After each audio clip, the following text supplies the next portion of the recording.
नून league ने Khyber Pakhtunkhwa assembly में नवाज शरीफ का फोटो नहीं उठाया, शहबाज शरीफ का फोटो नहीं उठाया। यानी पीटीआई जहां जाती है इमरान खान का फोटो उठाती है ना, यास्मीन राशिद का किसी पॉलिटिकल लीडर का फोटो उठाती है। लेकिन यहां नून लीग ने खैबर पख्तूनख्वा की असेंबली में नवाज शरीफ का नहीं, शहबाज शरीफ का नहीं, मरियम नवाज का नहीं, बिलावल का नहीं, कैप्टन सफदर का नहीं, उसके बेटे का नहीं, उसकी बेटी का नहीं, किसी का फोटो नहीं उठाया। बल्कि खैबर पख्तूनख्वा का जो सदर है अमीर मुकाम, उसका भी नहीं। इन्होंने फोटो उठाया आसिम मुनीर साहब का। यानी अब यह वक्त आ गया नून लीग का कि वो आसिम मुनीर साहब का फोटो उठाते हैं अपने लीडर के तौर पे असेंबली के अंदर जाके। देखिए, और आगे से जवाब क्या मिला? जवाब ये मिला कि ये पाकिस्तान का आर्मी चीफ है, ये तुम्हारा तो नहीं है, ये फौज का जनरल है, तुम्हारा लीडर नहीं है। वोट को इज्जत दो कहते कहते बूट को इज्जत दे दी। इनकी ड्यूटी बूट चाटने की लगी हुई है। ये तो खुद आसिम मुनीर का शुक्रिया अदा करते हैं कि इन्हें असेंबली में लेकर आए। तो नाजरीन, ये असेंबली में तस्वीर पता क्यों लाई गई थी? ये इसलिए लाई गई थी कि पाकिस्तान तहरीक इंसाफ के अरकान गुस्से में आए और कोई झपट के इनसे तस्वीर छीने और कोई वीडियो बने, उसके बाद कोई बहुत बड़ा मुद्दा खड़ा हो जाए और एक नई बहस शुरू हो जाए मुल्क के अंदर। लेकिन पीटीआई उन्होंने भिगो के लित्तर मारे नून लीग को, लेकिन तस्वीर नहीं उन्होंने छीनी, बल्कि बाद में उन्होंने वो इजलास ही खत्म कर दिया। तो ये नून लीग की औकात रह गई है टोटल। उनकी सारी सियासत का इन्हिसार आसिम मुनीर साहब पर है। नवाज शरीफ पे या शहबाज शरीफ पे या कारकर्दगी पे या इनकी सियासत पे या इनकी मकबूलियत पे, किसी चीज पे उनका इन्हिसार नहीं है। इनका सारा इन्हिसार आसिम मुनीर साहब पे है कि वो इन्हें बचाएंगे।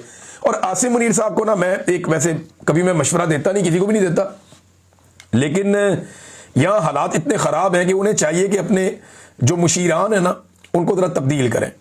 खासतौर पर जो लोग उन्हें तकरीरें लिख के देते हैं, उन्हें बताते हैं क्या कहना है क्या नहीं कहना। कोई भी असरदार बयानियां बनाने में पाकिस्तान की मिलिट्री एस्टेब्लिशमेंट अभी तक मुकम्मल तौर पे नाकाम रही है। आसिम मुनीर साहब कोई भी एक ऐसी तकरीर या एक ऐसा जुमला नहीं कह पाए जो कौम जिसको फॉलो कर रही हो, या उसको अब पुराना माल ले आते हैं, उसकी नई पैकिंग करके बेचने की कोशिश करते हैं।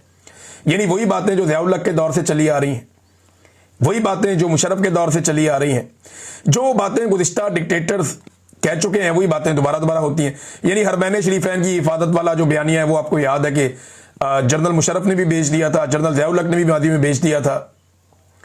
अब तो यानी हमारा एक नया बयानिया होना चाहिए कि हम हमास के हथियारों से इसराइल की हिफाजत करने जाएंगे और इसराइल के तहफ़्फ़ुज़ की ज़मानत जो फौजें देगी, उनमें एक पाकिस्तान की फौज भी मुबैना तौर पर हो सकती है। अब तो बयानिया ये बनाना चाहिए। इमरान खान ने रियासत मदीना कहा, उसकी जगह पे जनरल साहब को बताया गया कि आप रियासत तैयबा का नाम ले लें। तो क्या फ़र्क है? यानी इमरान खान का बयानिया ही अगर आपने बाद में लेकर आना था, तो फिर इमरान खान को निकालने का फायदा क्या हुआ, अगर उसी की नकल करनी है तो। और पाकिस्तान जिंदाबाद की जगह पाकिस्तान हमेशा जिंदाबाद इन्होंने लगा दिया। अब जिसने भी ये मशवरा दिया हमेशा जिंदाबाद वाला, उसके तो दिमाग पे मुझे मातम करने को दिल करता है। भाई, पाकिस्तान जिंदाबाद, जिंदाबाद का मतलब क्या है? कि ये हमेशा जिंदा रहेगा, इसमें हमेशगी शामिल है। ये पाकिस्तान हमेशा जिंदाबाद, ये क्या है? आप जोर से कहना पाकिस्तान, तो आगे से सारी दुनिया ये कहेगी हमेशा जिंदाबाद, कोई नहीं कहेगा। जब आप कहेंगे पाकिस्तान, सारे बोलेंगे जिंदाबाद। तो चंगा भला पाकिस्तान का 78 साल से नारा चल रहा था, और किसी बंदे ने यह मशवरा दे दिया कि जनाब आप ना कहा करें पाकिस्तान हमेशा जिंदाबाद।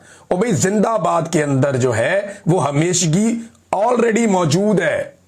ये उर्दू को जानने वाला, कोई बुनियादी जानने वाला आदमी भी बता देगा कि ये जुमला ही गलत है। पाकिस्तान जिंदाबाद ये रियल वर्ड है। जब आप हमेशा जिंदाबाद कहते हैं तो जिंदाबाद का मतलब ही हमेशा का है। जिंदाबाद यानी जिंदा रहेगा, तो उसमें हमेशगी पहले से ही आ गई है। बहरहाल, लिख के देने वाले भी जो है ना, वो नैले ही है। मुझे लगता है जनरल साहब को अपनी टीम के बारे में सोचना चाहिए।